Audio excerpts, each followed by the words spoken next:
मोटापे का वाहिद इलाज बगैर किसी दवा और एक्सरसाइज के 1 घंटे में 500 ग्राम से लेकर 1 किलो तक वजन कम किया जाएगा। नई टेक्नोलॉजी के जरिए ट्रीटमेंट किया जा रहा है SPS slimming and beauty clinic में। इस इलाज से आपको किसी भी तरह के साइड इफेक्ट्स भी नहीं होंगे। कलर इंप्रूवमेंट, पिंपल्स और डार्क सर्कल्स के लिए भी आप आ सकते हैं SPS slimming and beauty clinic, Hyderabad, एबर्ट्स beside Agarwala sweet house. Screen पर दिए गए नंबर्स पर कॉन्टैक्ट करें।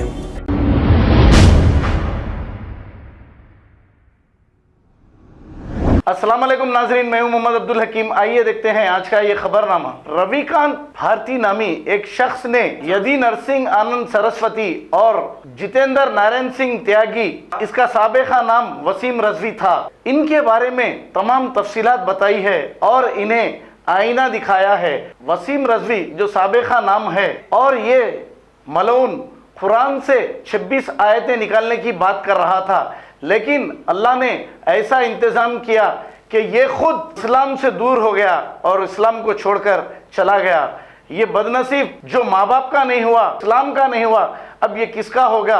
रविकांत भारती ने क्या कहा, आइए सुनते हैं ये रिपोर्ट। कि त्यागी लोग भी इनको निकालेंगे, फिर अपने आप को दीपक त्यागी कहना छोड़ के घूम घूम के नफरती चिंटू कहेंगे। आपको बता दें कि यति नरसिंहानंद सरस्वती और वसीम रिजवी के बारे में नहीं सुना है तो सुन लीजिए। सिया वक्फ बोर्ड का प्रेसिडेंट रहा है और ये वसीम रिजवी कह रहा था कि कुरान में 26 आयतें जो हैं, ये आयतें गलत ढंग से हैं, वो आतंकवाद को बढ़ावा देती है, तो खलीफाओं के द्वारा एडिट कर दिया गया है। तो वो बाद में 26 आयतों को हटाकर एक नया कुरान लिखा और कहा कि ये असली कुरान है।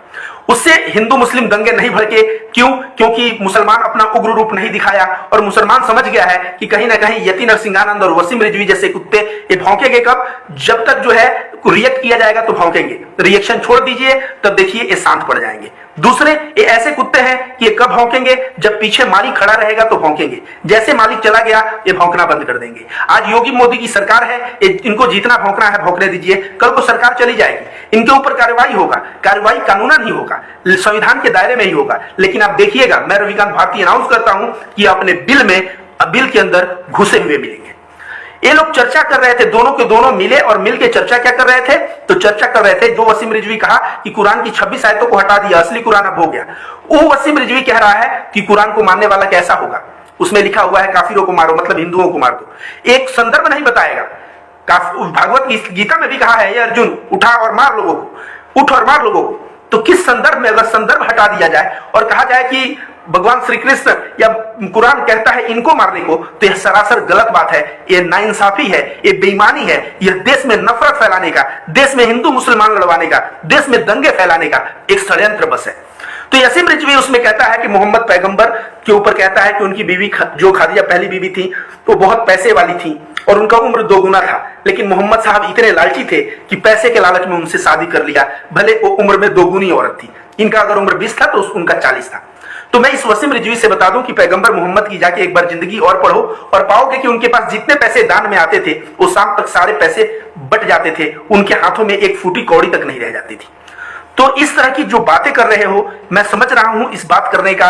देखिए, भाजपा में जो है शहनवाज हुसैन और नकवी, ये 2 ही मुसलमान लोग हैं। एक तीसरा जो है वसीम रिजवी एक ऐसा प्यादा मिला है जो पार्टी का मेंबर नहीं है, और पार्टी का मेंबर नहीं है और इसका कार्य क्या है? इसका कार्य है किसी तरह मुसलमान के भावनाओं को आहत करके उनको उग्र कर देना, और वो उग्र हो जाए तो उसका फायदा बाद में जो है राजनीतिक फायदा लिया जा सके। यति नरसिंहानंद ये कह रहा है हमारी बातों को सामाजिक दृष्टि से देखा जाए, राजनीतिक नहीं। तुम पूर्ण रूप से राजनीतिक दलाली कर रहे हो। तुम दोनों, वसीम रिजवी और यति नरसिंहानंद, तुम ऐसी दलाली कर रहे हो। आज भारतीय जनता पार्टी सत्ता में लाने के लिए तुम लोगों को पता नहीं, और कहा जाए कि सर नीचे करके और पैर ऊपर करके 10 दिन रहो, तो तुम लोग शायद वो भी प्रयास करोगे कि 10 दिन ऐसे रह जाए, और कहते हो कि राजनीतिक बातें नहीं करता। तो आप लोगों को यही बता दूं कि यति नरसिंहानंद सरस्वती और वसीम रिजवी, इन दोनों का एक उद्देश्य है, और ये दोनों पहले अलग अलग नफरत परोसते थे, लेकिन अब दोनों देख रहा हूं दासरा मंदिर में बैठे दिख रहे हैं और वहां से नफरत फैला रहे हैं। लेकिन यह हिंदुस्तान है, यह हिंदुस्तान समझता है, यहाँ के हिंदू मुस्लिम सब समझते हैं। आजकल महंगाई जो कहते हैं ना, धर्म का नाम तब आता है, एक हिंदू धर्म में कहावत है, भूखे भजन न होए गोपाला, लेला अपन कंठी माला। मतलब भोजपुरी में है कि अपना कंठी माला ले लो, भूखे भजन नहीं होगा। मतलब समझने जैसा है दोस्तों। ये जो आजकल महंगाई की मार, लोग जो भूख इंडेक्स में गिर रहे हैं ना, भूख इतनी बढ़ गई है कि अब इनको बोलो कि राम मंदिर फलाना ढेकाना, इनको अब सूझ नहीं रहा है।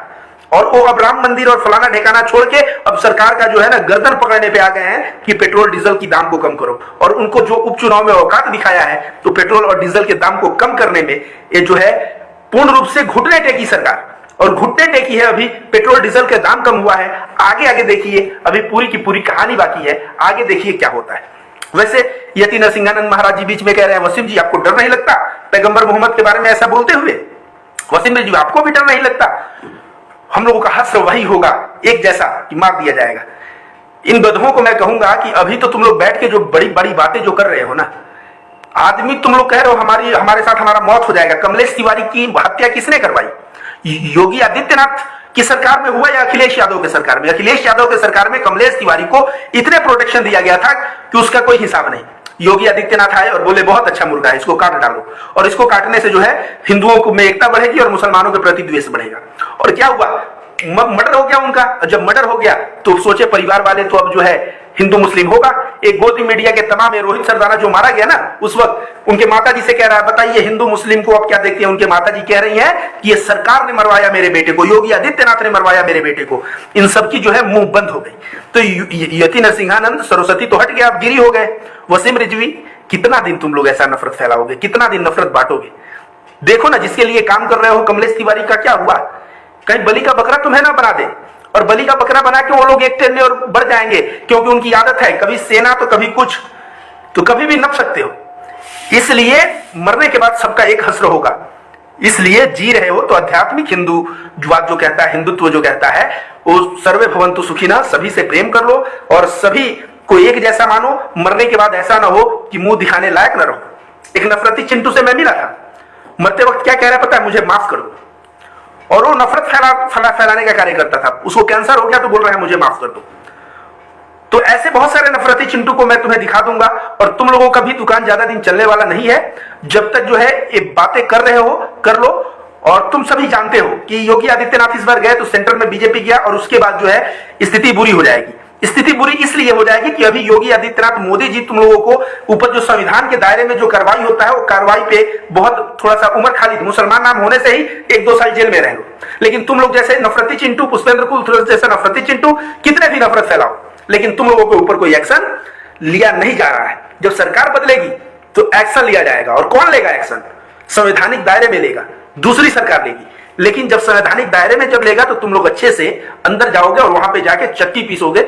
इसलिए बुद्धि, अभी भी बुद्धि बची हो तो बुद्धि को खोल लो, और नहीं तो कहते हैं ना ऊपर वाले के घर में देर है पर अंधेर नहीं।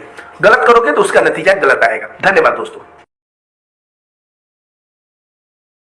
खबर है शहर की, खबर है गाँव की, खबर है सारी दुनिया की। 7H न्यूज पसंद आए तो लाइक कीजिए, शेयर कीजिए और सब्सक्राइब करना ना भूलें। 7H news.